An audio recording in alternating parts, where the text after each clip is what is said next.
Hello, Internet. It is the end of the European season. It's over. So we're just going to do a little bit of a recap. I'm joined here by Brandon Toquill. Hello, Brandon. Hey, how's it And going? also MrJellyLegs. That's your name, isn't it? Jamie Boyd. It is. Hello. Hello. So the Bochum tournament is over. The regional, the last European event. I didn't go to that, so I need to tell you both, or I need to ask you both rather, how it went. So Brandon, give me your story. What happened? Oh boy, what should I start with? Should I start with the games itself, or like getting there? Well, or how... tell us your whole adventure, really, I suppose. Okay, so it started off with I'd set my alarms for like 5:30 in the morning because my hotel was in the middle of Dusseldorf. There's a reason for that. Okay, I'm wondering how long this story is now. If it starts with you setting your alarm. Okay, so carry on. In short, my alarm went off. I figured, okay, yeah, sure, I'll turn off my other alarms, and then I fell back to sleep. Okay. I just hit the pillow and fell back to sleep. I woke up at 7:10, so I had to get a flawless journey to get there within 5 minutes of registration, and yeah, then I missed a stop on the bus, so train rather, and so I had to call a taxi, and that was an expensive taxi. Your dad with you as well, again. Yeah, Dad was with me. Yeah. And yeah, it was a very expensive taxi. Yeah, I'm sure he was happy with your performance in the tournament there. Oh God, yeah. I bet. I'm sure he was. I'm sure he was pleased that it wasn't. That it was actually worth it, the journey. Right. So yeah. First prize was a €150 travel voucher. Basically, that paid off the taxi. Oh right. Okay. Oh, I didn't get any money from Arnhem. Yeah. The prizes were quite good for this. Yeah, I like the trophies as well. Oh yeah, they were. Yeah, they were great. Yeah, I've got like not that I'm ungrateful or anything, but my trophy is like a glass brick. So Yeah. Yeah, we got proper hey, chalices. I'm just glad that I've got a trophy, to be honest. So. Oh, you're complaining, but that's what everyone in America has, really, isn't it? Yeah. For regions. All right. So, what position did you need to get an invite? Because neither of you could get a paid trip going into this tournament. Which positions did you need to actually get? I needed a top 32 realistically. I could have got in with top 64, but the kicker didn't even hit that number, so top 32. Yeah. And I needed top 4, so I had to do well. Yeah, so that was pretty risky, I suppose. It was, yeah. But I'd figured I'd come pretty far already for only attending 2 tournaments before, or 2 major tournaments, so figured it was worth a try. It was a last-minute addition. Just realising we haven't actually explained that you two were the finalists of this tournament. So Yes, yeah. so and Brandon did win the tournament, so that's why his trophy is a little bit bigger there. Both with nice, colourful Union Jacks on there.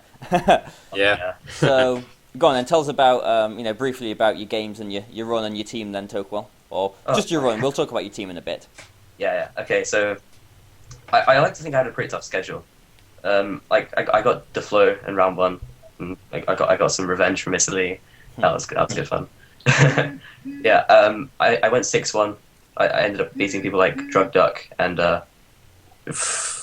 and like Luca and Rachel. My only loss was actually to Jamie in Swiss. Okay. So Yeah. And your run then, Jamie? I went 7-0. So that's the second perfect Swiss I've had at regionals.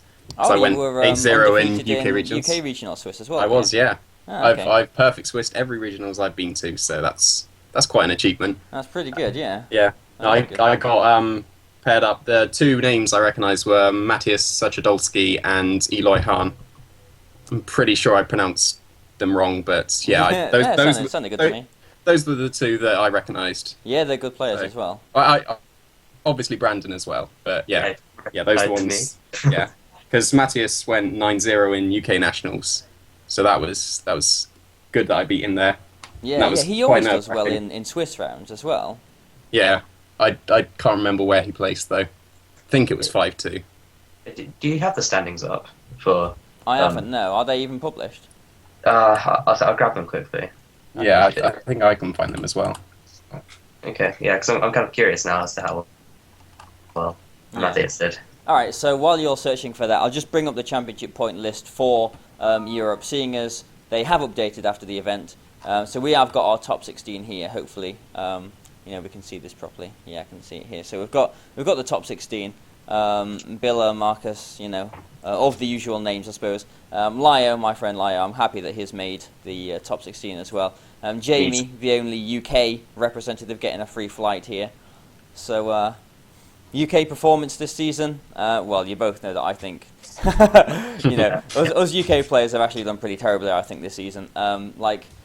The Arnhem Regional, so the first regional and the last regional, this Bochum Regional, the UK players did really well, but the nationals, where it actually counts, UK players have done absolutely terribly. So it's going to be very interesting, I think, for Worlds, because there's going to be quite a few British people flying over just to see how well they do, how many get into day 2, because we've got 1 in day 2 as of right now. Yeah, I find it quite interesting actually, because the UK players with invites, they pretty much just got their invites, besides Jamie and Lee, we pretty much just got our invites through Premier Challenges and Regionals. Yeah. Yeah. I've had 1 Premier Challenge win, 1 5th place, and then 2 regionals, 3rd and 2nd. So that's what's put me into the Worlds. And also the top cut nationals as well. But then lost against Lee, qualifying for top 32. Yeah, quite embarrassingly, 3/4 of my championship points came from non-national tournaments, which is terrible. I'm so embarrassed. All right, so the actual top 16 cutoff point, when I did that video with Nigel before the Italian national, his guess was 603, 602 or something, wasn't it? Something like that. So the actual number here is 582, which I find quite interesting, because if I had obviously you two are in the final, but if I had gone to the Bochum tournament, if I'd won that, then I would have had a free flight as well. But obviously you can't just waltz into a tournament and win it that easily. So I probably wouldn't have gone even if I'd known I could have done it. So I'm just going to scroll through. It would have been way too close. It's interesting. It's interesting how there's a gap between there's 20 points between 16th and 15th, and on each side things are really close. I suppose. Yeah. But we've got Lee here in 21st. I'll be G-Neat in 24th. Me sitting here on 26th, so I'm 3rd in the UK, I suppose. Yeah. Who else? Was you, Brandon, in 34th? Oh, hey. Yeah. Kelly in 36th. Yeah, I've got a few more names here. Rachel, she top cut, didn't she? Yeah, she went 6-1 in Swiss. She came 5th. She tends to, either her tournaments seem to be really good or really bad. She'll have an even sort of Swiss record in one tournament, and then she'll go 7-1 in another tournament or something. So not quite sure how she does that, but I don't know how many points she needed for an invite. She was actually at pretty much the same point I was. We both needed top 32. Okay. Yeah, I think she was on 304 when going into this. Going into this, I was on 296. So there are places between each other. Yeah. There's you then, Jamie, on 49th. Yeah, climbed up. I think it's 27 places. Because I was 76th going into the tournament. My fellow pal Jake on 50th as well. So I'm happy that Jake's got an invite, because he should be going too. Yeah. Now it's top 60, isn't it, for Europe? Yeah. Yeah. So it's not 64. It's top 60. So the cutoff point. Obviously, there's the international challenge that's just gone by as well. So Noah Fuchs here, if he entered the international challenge and this Pedro Lima didn't, then potentially Noah could be getting an invite from the international challenge, because there's only 2 points dividing this year. Same goes for Pokey Alex. He's at 62nd. So he is, yes. Alejandro. Yeah. Yeah, that's right, actually, isn't it? Yeah. And all of these other people down here that unfortunately just missed the invite. But yeah, it's very interesting. We spend so much time wondering how the season will turn out, and it's over now in a flash, just like that, in 2 months or whatever it's been. Yeah. The nationals are over. There's nothing to do now apart from fly to Worlds and play some games. Yep. I don't know, really. Honourable mentions, Sekium here in 8th. He really impressed me this year. Honestly, just going to 2 nationals and getting 702 points, I think that's fantastic. He's done really well. So Yeah. I'm interested It's to really see good. how well he does at Worlds, because he top cut Worlds last year. I don't think, and this isn't any kind of reflection on him really, but I don't think people really rated him as one of the best players up until maybe now, because he has done so well this year, and he did top cut last year, top cut Worlds. So I think it's definitely a player to watch out for. I enjoyed watching his games as well, because is the team that he used is definitely up my street. It's my kind of team really. Yeah. I think it's a good spin on the whole, quote unquote Japan sand stuff. Yeah. Yeah, like the first I really knew about that Japan sand is when I played Arash in the UK National, and I suppose I probably saw Cybertron doing some videos with it as well. And the first thing that I saw was actually, I like that team, because there's 4 of the 6 Pokemon that I used in my team last year, because there's the Azumarill, Really? Tyranitar, Amoonguss, and Aegislash, I think, yeah. So there's those 4 Pokemon that I'm obviously very familiar using, so I was going to try and test a team like that out after the event, but then there was this whole fad on Japan Sand and everyone was using it, so I was like, nah, let's not do that anymore. That's probably YouTube's fault. Yeah, well, potentially. What else have we got then? Okay, so we've looked at the things, and just seeing as I've got the page open here, on the Organized Play Amigo YouTube page, there are the top 8 games, or a top 8 game, and the final game of the Bochum regional. There we go. I get my words out. Bochum. Okay. So so you can go and watch these if you want to. Just a little bit of a warning that the audio on them is pretty terrible, to be honest. So listen to the music while you watch them or something. Or well, you can listen to it. There's some good commentary on there, but but the there's some good players. There was Marcus Stadter and DeFlo commentating the top 8, and then double Jamie Miller and Keane for the final. All of a sudden, a burst of Jamies doing well in the UK. Yeah, it was triple Jamie in our hotel room in Bochum, so that was cool. And I'm obviously Jamie number 3 because I'm below both of them in the rankings. Okay, if you want to know what the weather's like in Lincoln tomorrow, then there it is. I accidentally brought that up. Okay, so so here are the top 4 of the Masters division, and here are your teams. So let's just have a little go over your team, Brandon, first, because it's kind of standard, but kind of just off standard, if you know what I mean. Yeah, I guess. So we've got the Raichu, which we've nicknamed Barry, which I appreciated. Thank you for that. With the goggles as well, like I used. But you've been, or have you been using this team for a while? Well, is this the same team you've used like the whole season? It's pretty much the same team. It's always been the same 5 Pokemon, with the last slot changing quite a lot, actually. Okay, which is the last slot that's been changing? Well, Raichu just came into the tournament. At all 3 nationals, I used a Clefable, and before that, the cute charm one. Yeah, fantastic stuff. yeah, and before I was just using a Spec Sylveon. Sylveon. Oh, Sylveon, yeah, that one. Yeah. Forgot what Sylveon was then. I'm a good player, really. I know it's a bit more irrelevant now, but come on. All right then. So you've got the Charizard. That's pretty much the exact same Charizard I used in Milan, isn't it? Yeah. with a flamethrower and Solar Beam and Hidden Power Ground. Modest. Mine was modest, and I presume our spreads were quite similar as well. But we have to go too far into that. Suicune, Scald, Ice Beam, Tailwind, Snarl. So I suppose Raichu is here to protect the Charizard and the Suicune from electric attacks. Yeah, pretty much. Not so much Suicune, because having Raichu and Suicune at the same time, you're not really getting much done offensively. Yeah, I suppose. Yeah. Mainly it was there for Charizard. And you've got the Virizion as well, just to make your team a bit more colourful with something green on there, I see. Yeah.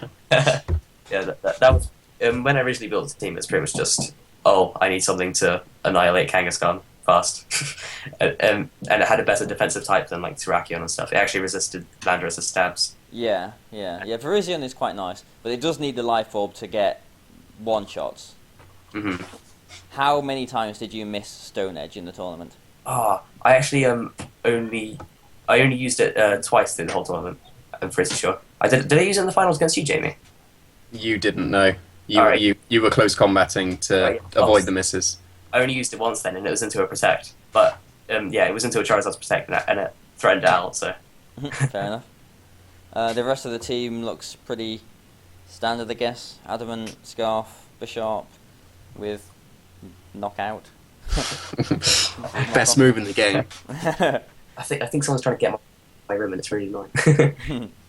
Alright. Yeah. So that's the winning team then, and let's just go and have a look at Jamie's team, seeing as he's here as well. Now this is the team that, like, no offense, Brandon, but this is this team. It's a little bit more interesting. I seem to get that a lot. Yeah. Well, you can understand why, can't you? Really. Yeah. Like, as well, we don't have a.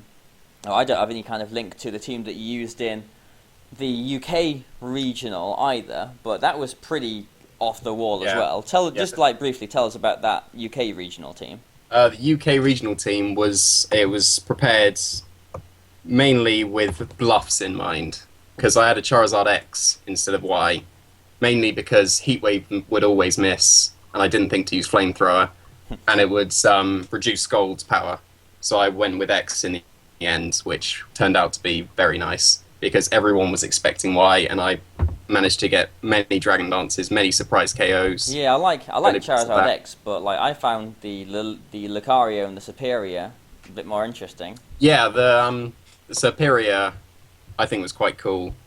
Did it have dual screens? It was dual screens, yeah, because Leaf Storm is obvious, and Protect is quite obvious as well, but then you've got 2 slots. If you put attacking moves in, they're going to be very weak unless you've Leaf Stormed. Yeah, so I like Leaf Storm and Hidden Power Ground or something.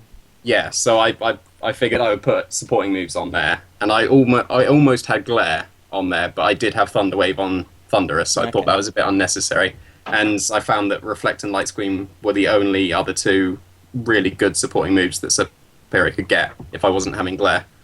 Okay. And the Lucario was there as well because I had 3 rock weaknesses, so Lucario double resisted it. And it was also my hard counter to Trick Room. It was a support one with Follow Me, wasn't it? It was. It had Follow Me and Roar. Roar was there because on the turn 1 against a Trick Room team, usually they would have something with Fake Out, and then they would go for the Trick Room. I see, yeah. And so within Lucario, the focus on Roar, can't be faked out, and I can pretty much guarantee that Trick Room won't go up turn 1. Okay. What were the other 3 Pokemon on the team?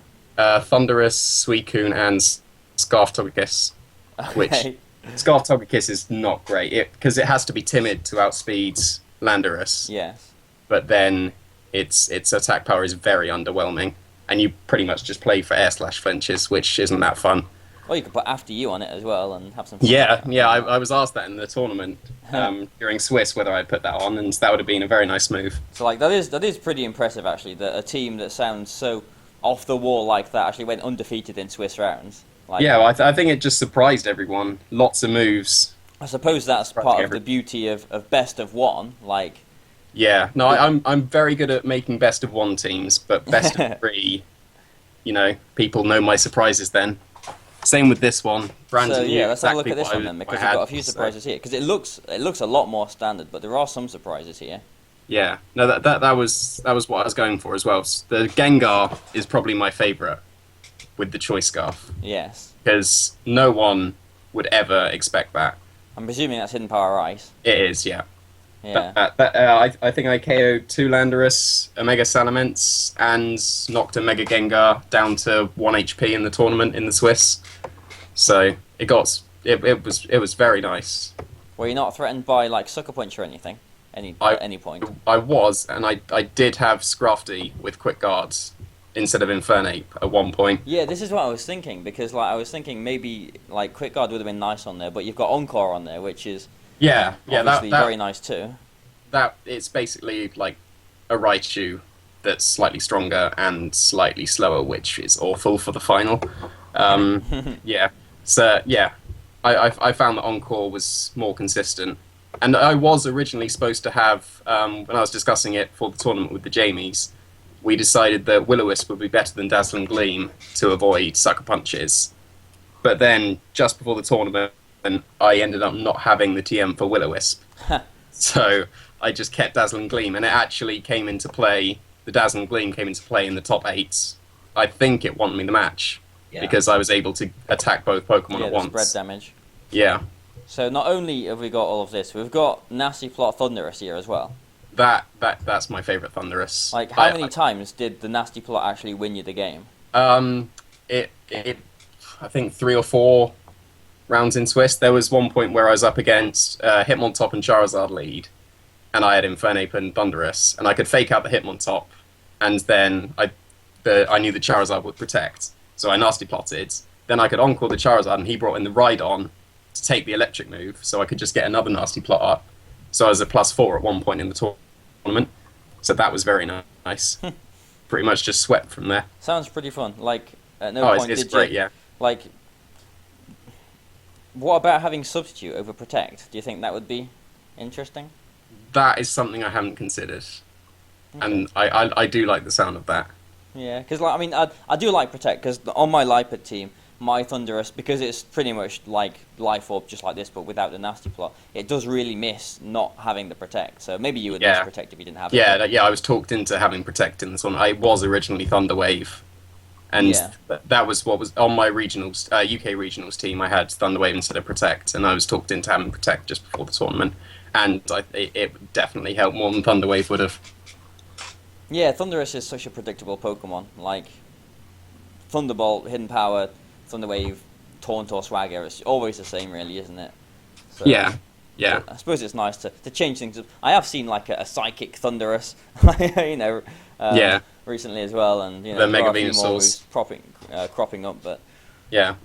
But, oh well, so... There we go, then. So, congratulations to Brandon for winning the tournament, and...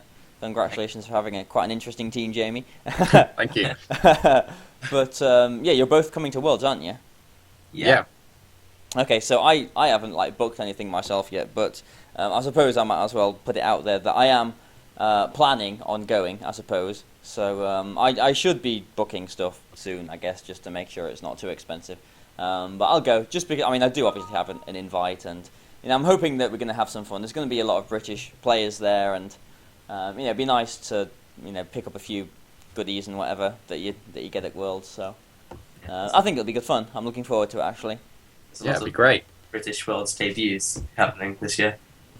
So like, there's a lot actually, isn't there? Like, if we look at this list, how many British players have we got? Jamie, he played at Worlds last year. Not sure if Lee's going yet. I hope Lee goes. But he obviously top cut Worlds last year as well. I played at Worlds obviously in 13, got 9th there. Jan Sim, he's never been before. You've never been before. William's never been before. I'm presuming William's going. Yeah, he's going. Been to like everything else in this season. Who's? Oh yeah, okay, yeah. So it's I was gonna like who? This name put me off. Like, who on earth is that? But yeah. Was that Mega Punch Mew? No. James Alfonso Romero Keane. Oh, the second Jamie. Yeah. Yeah. I was like, what on earth is that? Yeah, okay, so I know who it is now. So it's his first Worlds. Rachel played at Worlds in 13 as well, so it's not her first. Like, I'm not entirely sure on who all of these British players are, but you know, let's not just focus on British players here, because there's a lot of people from overseas watching this as well, hopefully. So there's going to be a lot of new faces there. It's going to be very interesting. I think a lot of players, just because Boston is a little bit cheaper to fly to. I think there's going to be quite a lot of European players actually flying over just for the day one. So yeah, it's on the right side of America. It's going to be very interesting to see how many Europeans / North Americans / Australians or Asians or whatever get through the day one, because like in my mind, Worlds is day 2, like honestly. Day 1 is like the inclusive LCQ. So I'm interested to see how it's gonna go. I could definitely respect that coming from a former Worlds player. Yeah. I mean, like I'm just in day 1, so like I should be talking it up a bit more, but it's obviously like you need to have done reasonably well to get into the top 60 of Europe. So. Everyone that is going should be, a pretty good player. So obviously not playing anyone down or anything like that. But so like, what else is there left to say? Not much really, is there? So So it's gonna. I'm back on the weather page, so it's gonna be a very hot day tomorrow in Lincoln. So anyway, yeah, that'll do then. So thanks for watching this, guys. Do you want to say goodbye, you two? Yeah, I'm going to promote my Twitter because I'm a nerd. Yeah, go on then. Yeah, follow me at Toquill. Yeah, sometimes. Do you have any Twitter I or don't. anything you want to get out there, JB? I don't have a Twitter, no. So you can't go and follow me. Alright, fair enough. So You yeah, can, you thanks can for find watching. me on Nugget Bridge. That's the best place. Yeah, you're what, MrJellyLegs or something? MrJellyLegs, yes. Okay, and let me just say before I go as well that thanks for all of your feedback on the Battle Spot video that I put online as well, because that was pretty cool to record that and to get all the feedback. It was quite fun actually. So maybe I'll do some more of that. We'll see, I suppose. But that'll do then. So thanks for watching this, guys. Hope you've enjoyed it, and goodbye for now. Thank you.